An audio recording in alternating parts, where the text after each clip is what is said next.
Hello friends, मेरा नाम है उत्कर्ष सिंह और मैं स्वागत करता हूं आपका हमारे इस प्यार से चैनल संघर्ष पर।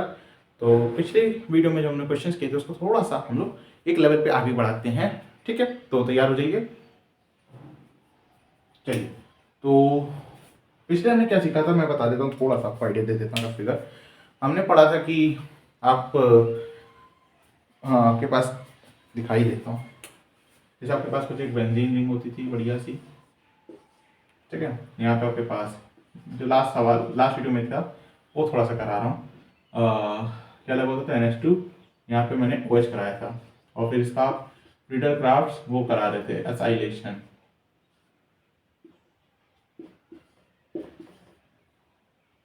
AlCl3 riddle crafts acylation similar reaction. यहाँ पे आपका क्या होता था, ये N के पास जाता था। क्यों जाता था?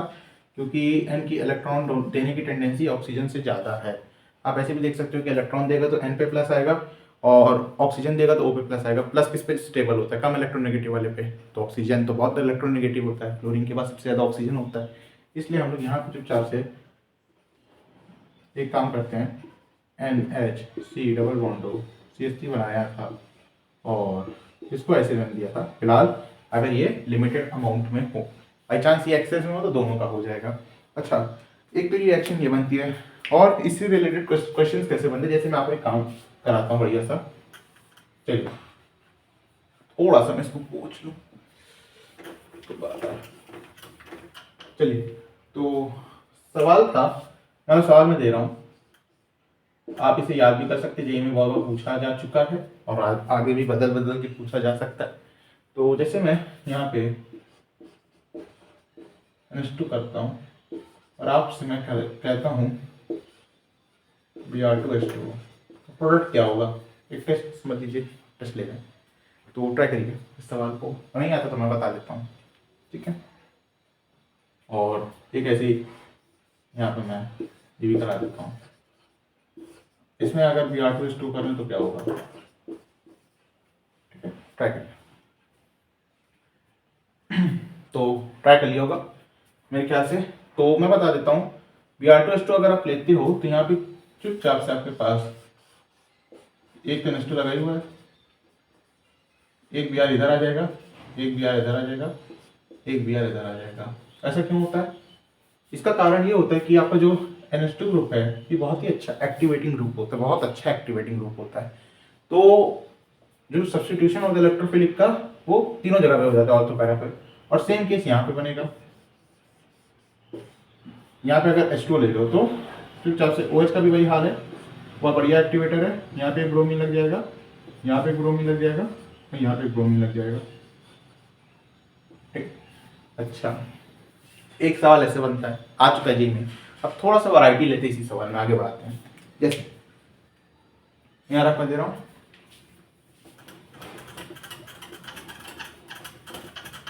तो वैरायटी क्या है, थोड़ी सी अलग है कि अगर बाई चांस मैं काम करूं,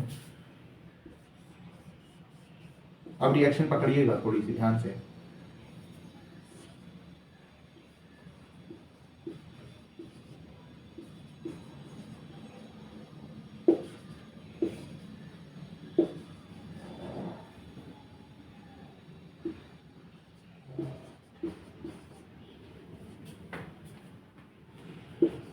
बताइए बी क्या होगा? ए तो बताया चुप, ए तो बता ही लोगे, बी क्या होगा ये बताइए। जिससे रिलेटेड कंसेप्ट मैं बता देता हूँ, तो मैं ऊपर रखी कर देता हूँ।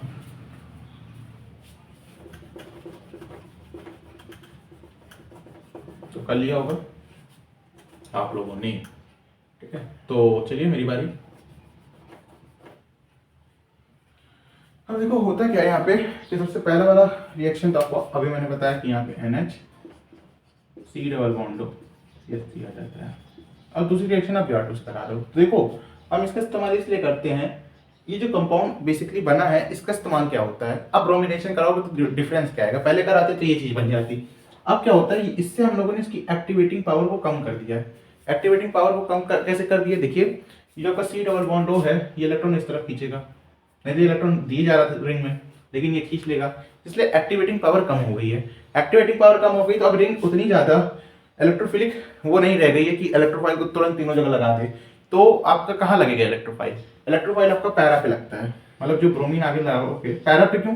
क्योंकि अगर खुद सोचो अगर मैं यहाँ पे लगा दूं तो रिपल्जन बहुत ज्यादा हो जाएगा, ठीक है, और रिपल्जन की वजह से स्ट्रेन आ सकता है, अनस्टेबिलिटी होती है। तो अगर पैरा पे जगह खाली है तो चुपचाप से पैरा पे लगा दो, ठीक है। ये बात समझ में आनी चाहिए। यहाँ से हम लोग इससे एक्टिवेटिंग पावर को कम करते हैं, तो सवाल इस पे भी बन चुके हैं, ठीक। चलिए नेक्स्ट सवाल।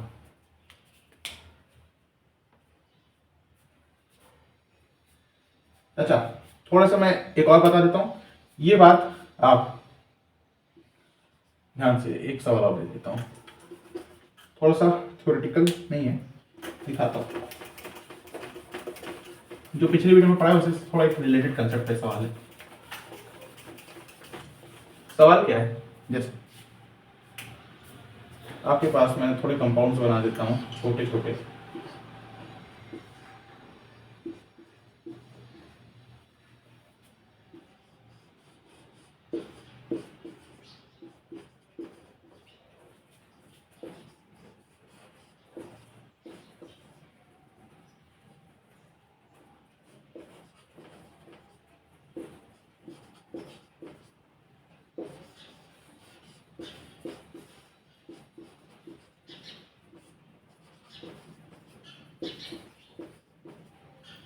ठीक है। ये आपका ए है, ये बी है, ये सी है, ये डी है। बताइए न्यूक्लियोफिलिक सब्स्टिट्यूशन रिएक्शन का ऑर्डर, मतलब सबसे पहले कौन देगा फिर उसके बाद ही डिक्रीजिंग ऑर्डर में, आसानी से कौन देगा या सबसे पहले कौन देगा, दोनों एक ही बात होगी। तो ट्राई करिए, मैं नीचे रख देता हूँ तब तक। जो पिछली वीडियो में पढ़ा है उससे रिलेटेड एक कंसेप्ट मैंने लिख दिया सवाल, ये भी जेई में आ चुका है।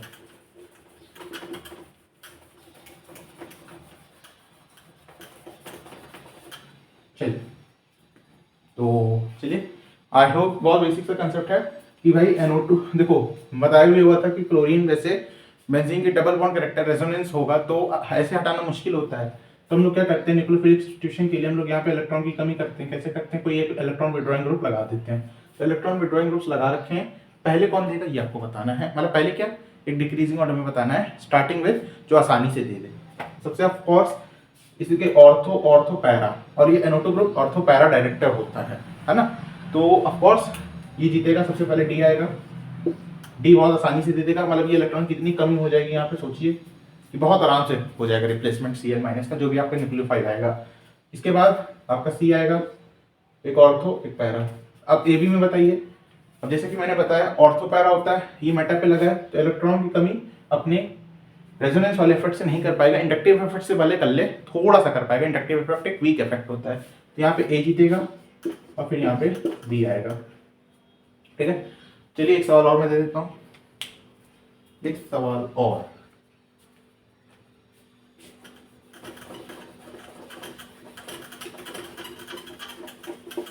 सवाल क्या है, सवाल ये है कि हाँ जी, तो बोर्ड साफ है, क्वेश्चन लिख दिया गया आपके लिए, बढ़िया सवाल है। तो आई होप आप लोगों ने ट्राई कर लिया होगा। मेरी बारी है।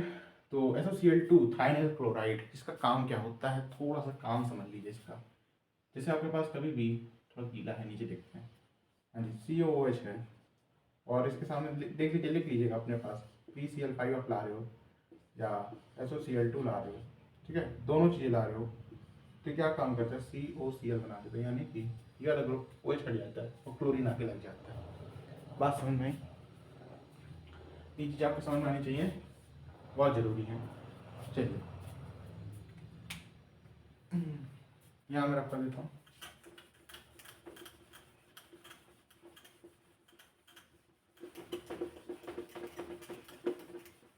अब इस सवाल को थोड़ा सा फील लेना पड़ेगा आप लोगों को, कैसे करना चाहिए। चलिए तो क्या करें, यहाँ पे सबसे पहले आप लोग एक काम कराओगे, इसको मैं पीएच से डिनोट कर देता हूँ। COCl बनेगा और CH2 आपके पास पीएच कुछ टाइप बनेगा। यहाँ तक कोई दिक्कत? कोई दिक्कत नहीं, बहुत बढ़िया। अब आप ये AlCl3 करा रही है, यानी कि आप AlCl3 बढ़िया था, क्या होता है ब्लूइश एसिड होता है, यहाँ से क्लोरीन ले लेगा, अच्छा ठीक है, ऐसे कुछ बेंजीन रिंग मैंने दिखा दी है। ऐसे क्यों लिखा है, अब ध्यान से देखना, ये प्लस जो है यहाँ से पाई बॉन्ड आएंगे और एक अट्रैक्शन होगा, एक बॉन्ड बन जाएगा। ये चीज पकड़नी है यहाँ पे, जरूरी है। नीचे से समझ लीजिए आराम से बात को, कोई दिक्कत वाली बात नहीं है। क्या होगा, मैं दिखाई देता हूँ मैकेनिज्म, यहाँ पे थोड़ा आप कर देते हैं।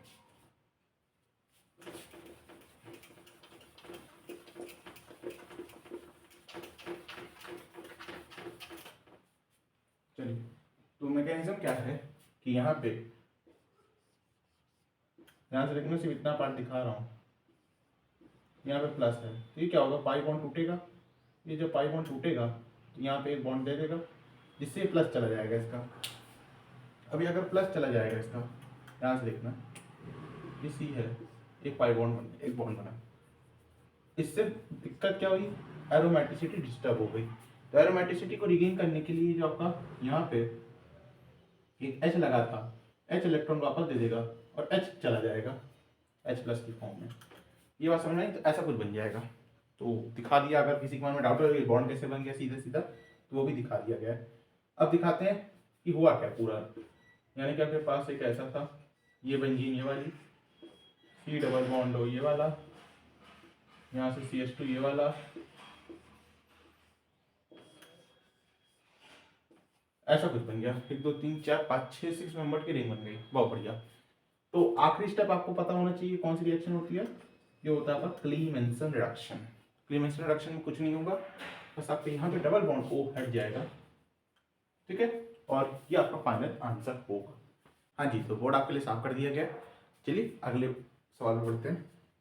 सवाल थोड़ा सा आपकी जो सब्स्टिट्यूशन की दिक्कत आती है उसको हल कर देगा हमेशा के लिए। चलिए सवाल क्या है, थोड़ा सा अच्छा सवाल है, सिर्फ यही नहीं, कहीं भी सब्स्टिट्यूशन की दिक्कत आती है, मेरी कोशिश होगी 3 4 सवाल लेने वाला हूँ, आपकी कहीं भी कोई दिक्कत आती है सारे कंसेप्ट में क्लियर कर दूँ।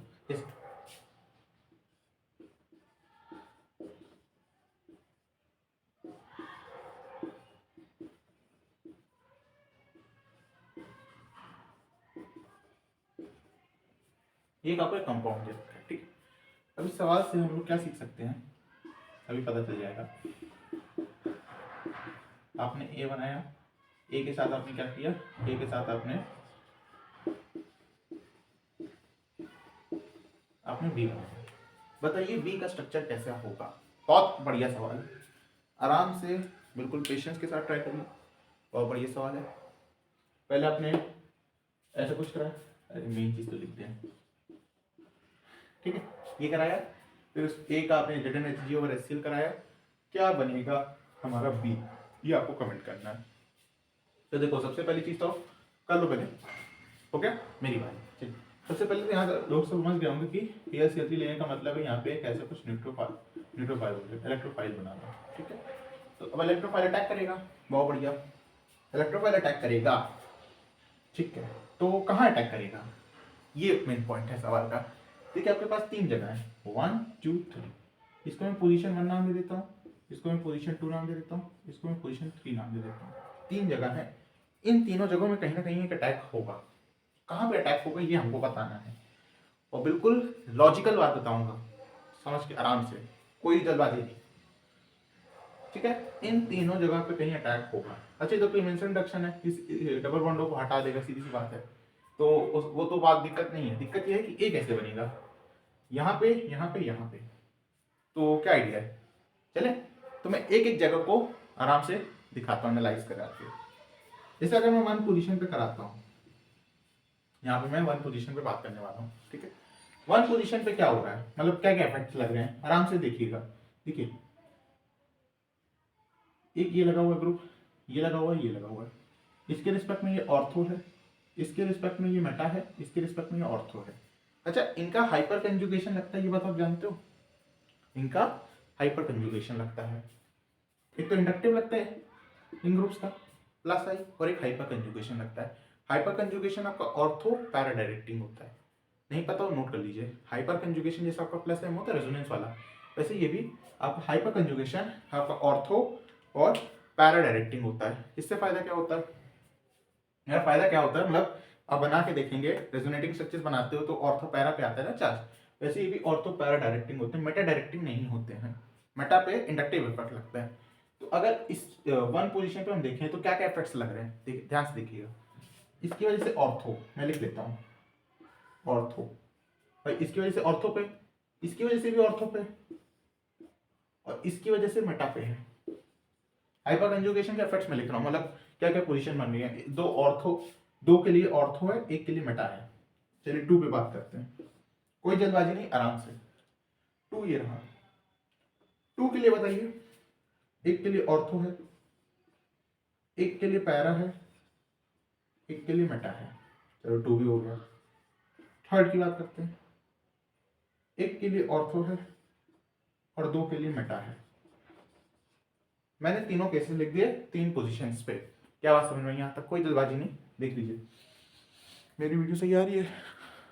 ओके, बिल्कुल परफेक्ट है। चलिए अब हम एक एक करके केसेस को हटाएंगे। देखो हमें प्लस मतलब इलेक्ट्रॉन की डेंसिटी अच्छी चाहिए, तभी तो जाएगा। यानी कि हाइपर कंजुगेशन जहाँ अच्छा हो रहा होगा वहाँ पे जाएगा। ये बात तो मानते हो, सीधी सी बात, बिल्कुल बेसिक सी। जहाँ पे हाइपर कंजुगेशन का अच्छा इफेक्ट होगा वहाँ पे ये जाएगा। कहाँ पे अच्छा इफेक्ट है? मतलब सबसे पहले देखो कहाँ पे बेकार इफेक्ट है। ऑर्थो पैरा पे लगता है हाइपर कंजुगेशन। यहाँ पे दो ऑर्थो हैं, यहाँ पे एक ऑर्थो एक पैरा है, यहाँ भी अच्छा लग रहा है, यहाँ भी अच्छा लग रहा है। यहाँ पे एक जगह नहीं लग रहा है मेटा वाले पे, यहाँ पे भी एक जगह नहीं लग रहा है, यहाँ पे दो जगह नहीं लग रहा है। तो सीधे सीधे थर्ड केस तुम्हारा रिजेक्ट हो जाएगा पहले ही। क्यों? क्योंकि दो मेटा पे नहीं लग रहा ना। थर्ड पोजीशन पे सिर्फ एक ऑर्थो का फायदा आ रहा है, बाकी मेटा पोजीशन से इतना फायदा नहीं आ रहा, दो जगह से नहीं आ रहा, तो तीसरा गया। अब पहली और दूसरी पे बात बची। अच्छा, ऑर्थो पैरा पे हाइपर कंजुगेशन कोई वो बात नहीं करता कि हम ऑर्थो पे अच्छा देंगे पैरा पे अच्छा देंगे। ऑर्थो पैरा बराबर होता है हाइपर कंजुगेशन के लिए। इस बात को रेजोनेंस के लिए भी मान लीजिए। हाँ, इंडक्टिव इफेक्ट अगर लग रहा हो तो डिस्टेंस पे डिपेंड करता है, लेकिन हाइपर कंजुगेशन और रेजोनेंस आपका डिस्टेंस डिपेंडेंट नहीं होते हैं। तो जो ऑर्थो पे इफेक्ट लगता है वही पैरा पे ही लगता है। इस बात को आराम से नोट कर लीजिए। तो मतलब इस हिसाब से तो ortho ortho Meta, ortho para Meta दोनों बराबर है, बिल्कुल बराबर है। अच्छा, तो क्या दोनों जगह होगा? नहीं। अब यहाँ पे एक अलग फैक्टर आता है, वो है हमारा रिपल्जन का। अब बात समझो, अगर हम पोजीशन 1 पे लगाते हैं, कुछ बड़ा सा ग्रुप ऐसे लगा देता हूं मैं, ऐसे ये लगाना है सी डबल बॉन्ड हो, ठीक है। हाँ, यहाँ पे डबल बॉन्ड हो आएगा, ये आपने लगा दिया, तो इन दोनों में बहुत काफी रिपल्जन हो जाएगा, एकदम बगल बगल है। और अगर यहाँ पे लगा दो 2 पे, तो रिपल्जन सिर्फ एक तरफ से हो रहा है, दूसरी तरफ दूर है। ये आप देख पा रहे हो कि नहीं? यहाँ पे लगाओगे तो दोनों तरफ से हो रहा है, बहुत खतरनाक रिपल्जन। यहाँ पे लगाओगे 2 वाली पोजीशन पे तो सिर्फ एक तरफ से हो रहा है, बाकी दूसरा वाला ग्रुप दूर है। तो इसलिए हमारे जो फेवरेबल पोजीशन होगी वो 2 होगी, ना कि 1। एक एक चीज को मैंने एक्सप्लेन किया है क्यों मैं 2 पे लगा रहा हूँ, क्यों लगा रहा हूँ। देखो थर्ड तो पहले हट गया क्योंकि मेटा मेटा आ रहा है, दो ग्रुप्स का मेटा लग रहा है, इसलिए दिक्कत है। हाइपर कंजुगेशन इन दोनों में अच्छा लग रहा है। इन दोनों में क्या दिक्कत आ रही है फर्स्ट वाले में, कि अगर मैं यहाँ लगा दूँ तो रिपल्जन बहुत हो जाएगा, हमें 2 को सिलेक्ट करना पड़ेगा, ठीक है। बाकी हमने इस फैक्टर के लिए नहीं किया कि पैरा ऑर्थो से अच्छा होता है, मिसकंसेप्शन दूर रखिएगा अपने।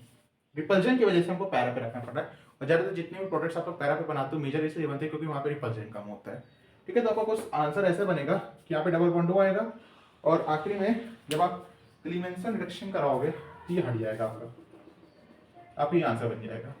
यहाँ नहीं, यहाँ पे बना रहा हूँ, यहाँ बन जाएगा। ये आपका कुछ आंसर बनेगा, ठीक है।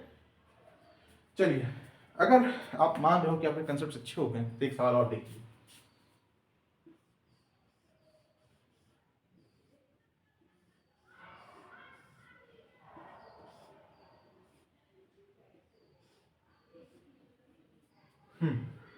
ठीक है, और अगर मैं यहाँ पे कर रहा हूँ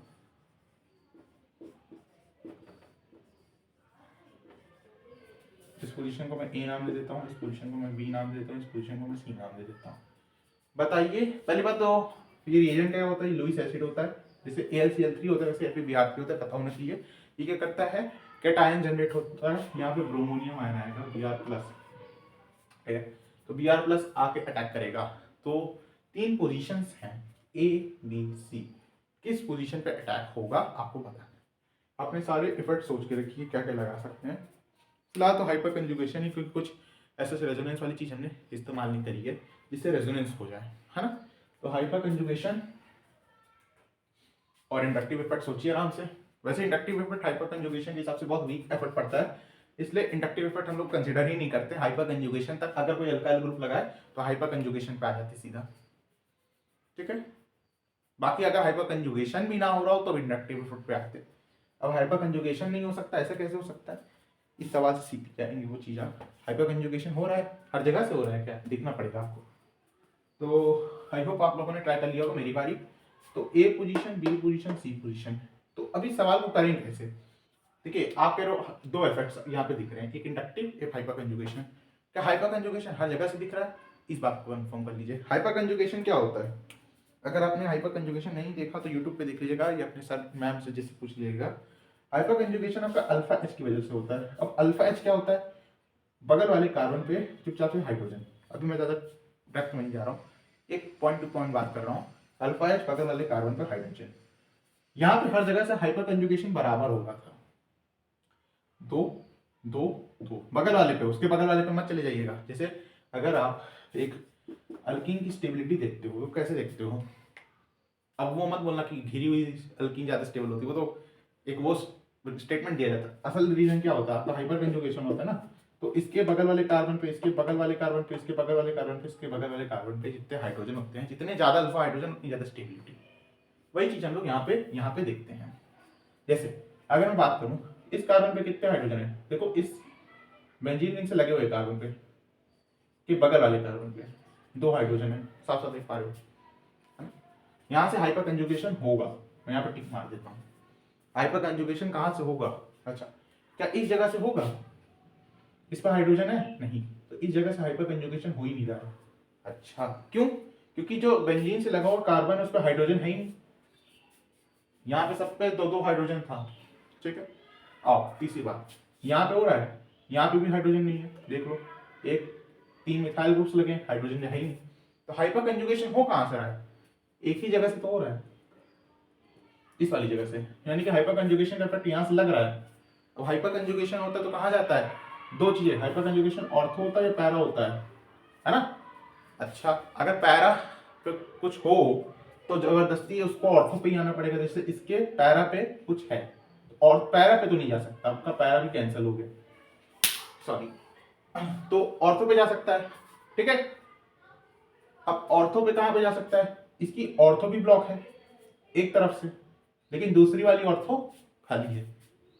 देखो एक तरफ से ऑर्थो ब्लॉक है, एक तरफ से पैरा ब्लॉक है, एक ऑर्थो बची हुई है, मेटा पे नहीं जाएगा, ये मेटा डायरेक्टर नहीं होता हाइपर कंजुगेशन। तो यहाँ पे आपका जो भी है ए पोजीशन पे आपका आंसर आ जाएगा और यहाँ पे ब्रोमीन आगे लग जाएगा। बात समझ में, आपको फुल एक्सप्लेनेशन दी गई है।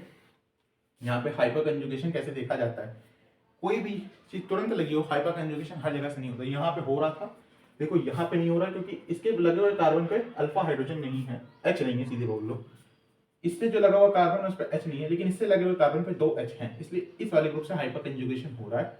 ऑर्थो पैरा, पैरा पे जा नहीं सकता क्योंकि ब्लॉक है, इस ऑर्थो पे जा नहीं सकता ब्लॉक है, मेटा पे भेजेगा नहीं, एक ऑर्थो बची इसलिए ब्रोमीन आके यहाँ पे लग जाएगा। तो आपके पास एक करेक्ट आंसर होगा। चलिए अगर कंसेप्ट समझ में आ गया तो एक और सवाल देखते हैं।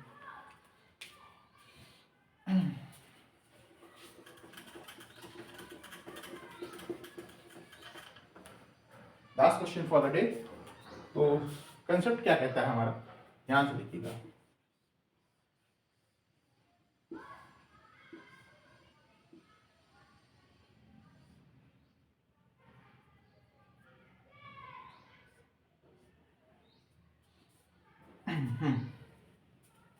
एक और स्टेप ले, एक और सवाल ले लेता हूँ इसी में।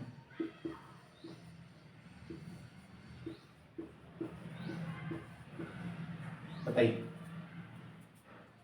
आराम से, इत्मीनान से, कोई जल्दबाजी नहीं है, ठीक है।